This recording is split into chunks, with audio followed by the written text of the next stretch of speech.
Israel ने बंधकों को ढूंढने की कवायद और तेज कर दी है पहले के मुकाबले। इसके लिए इसराइल ने एक अलग ऑपरेशन भी चलाया है और गाजा में तेजी से उन बंधकों की तलाश भी शुरू हो चुकी है जिन्हें 7 अक्टूबर को इसराइल पर हमले के दौरान हमास के आतंकी पकड़कर अपने साथ लेकर गए थे। इसराइल की मीडिया का दावा तो ये है कि आईडीएफ तेजी से बंधकों को ढूंढने में जुटी हुई है और उसे जल्द सफलता भी हाथ लग सकती है।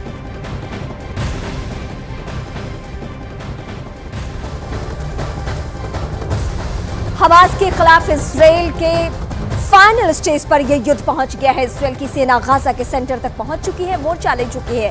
गाजा की सुरंगों में हमास का हेडक्वार्टर तक इसराइली सेना पहुंच चुकी है, लेकिन युद्ध का अब तक कब तक चलेगा ये बताना मुश्किल है। हमास के कब्जे से बंधकों की रिहाई नहीं हो जाती। इसराइल के प्रधानमंत्री नेतन्याहू ने साफ कह दिया है कि बंधकों की रिहाई तक ये जंग जारी रहेगी।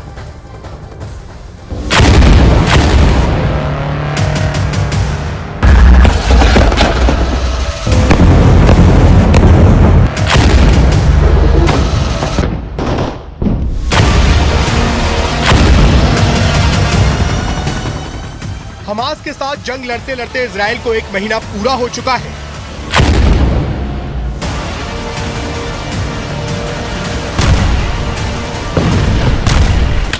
गाजा में हर घंटे हो रही ताबड़तोड़ फायरिंग ने हमास के लड़ाकों के होश उड़ा दिए हैं। हर मिनट इजराइल के रॉकेट हमास के किसी न किसी अड्डे को मिट्टी में मिला रहे हैं।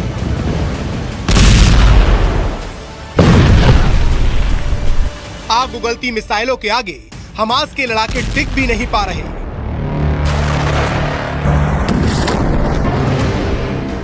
हमास के लड़ाके घरों की आड़ लेते तो हवाई हमले तेज हो जाते।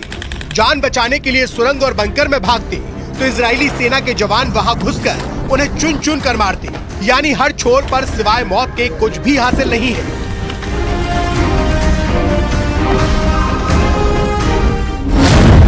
हमास का बारूदी स्टॉक। ये 7 अक्टूबर को हमास के आतंकवादियों के पास से मिले हथियार है, जिसका इस्तेमाल उन्होंने मासूमों के खून से गाजा की जमीन को तर करने के लिए किया था।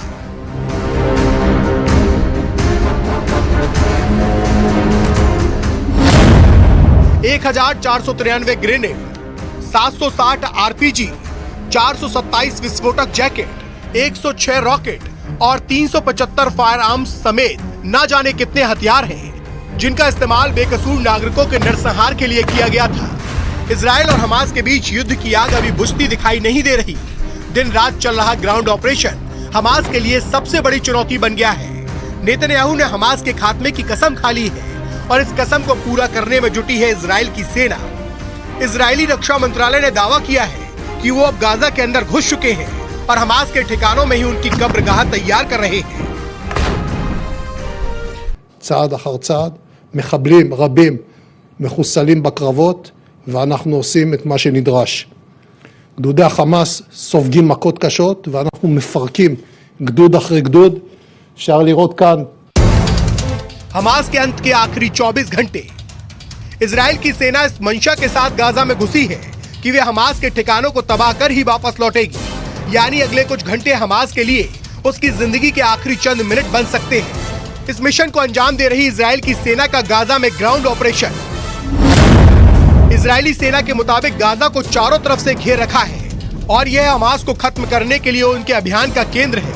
पूरब, पश्चिम, उत्तर, दक्षिण हर तरफ से इजरायली फौज गाजा पर चढ़ाई कर रही है। जिस सुरंग को हमास के कमांडर अपने आतंक के लिए इस्तेमाल करते हैं, इजराइल का उस पर भी कब्जा है। इसका सबूत है इजरायली सेना की तरफ से जारी किया गया वीडियो। दावा है कि ऐसे ही सुरंग के रास्ते हमास के अड्डे तक जाते हैं, जहां से खाना, पानी और बारूद की सप्लाई की जाती है और इजराइल की सेना पर बमबारी के लिए उन्हें तैयार किया जाता है। इजराइल का दावा तो यहां तक है कि ऐसे ही किसी बंकर में हमास का नेता सिनवार छिपकर बैठा है। नेतन्याहू की आखिरी कसम। इजराइल के पीएम नेतन्याहू ने कह दिया है कि हम लड़ाई के चरम पर हैं, हमें लगातार कामयाबी मिल रही है। गाजा पर जीत के लिए इजरायली सेना चढ़ाई कर रही है। गाजा हमास के हजारों कमांडर की कब्रगाह बन चुका है और हजारों ठिकाने निस्तेनाबूद हो चुके हैं। אנחנו פועלים בתוכה, אנחנו מעמיקים את הלחץ על החמאס מדי שעה, מדי יום. עד כה חיסלנו אלפי מחבלים מעל הקרקע ומתחת לקרקע. हमास के कब्जे में 240 इजरायली नागरिक हैं। उन बंधकों को छुड़ाने की कोशिश की जा रही है। नेतन्याहू ने साफ कर दिया है कि जब तक बंधक रिहा नहीं होते तब तक युद्ध विराम नहीं होगा। एक एक बंधक की रिहाई उनकी जिम्मेदारी है। אם חיזבאללה יבחר להיכנס למלחמה, הוא יעשה את טעות חייו. 7 अक्टूबर से जारी नरसंहार का अंत दिखाई नहीं दे रहा। इजराइल को दुनिया के तमाम देशों का समर्थन मिल रहा है, तो हमास, हिजबुल्लाह और हुती जैसे संगठनों के साथ ईरान खड़ा है।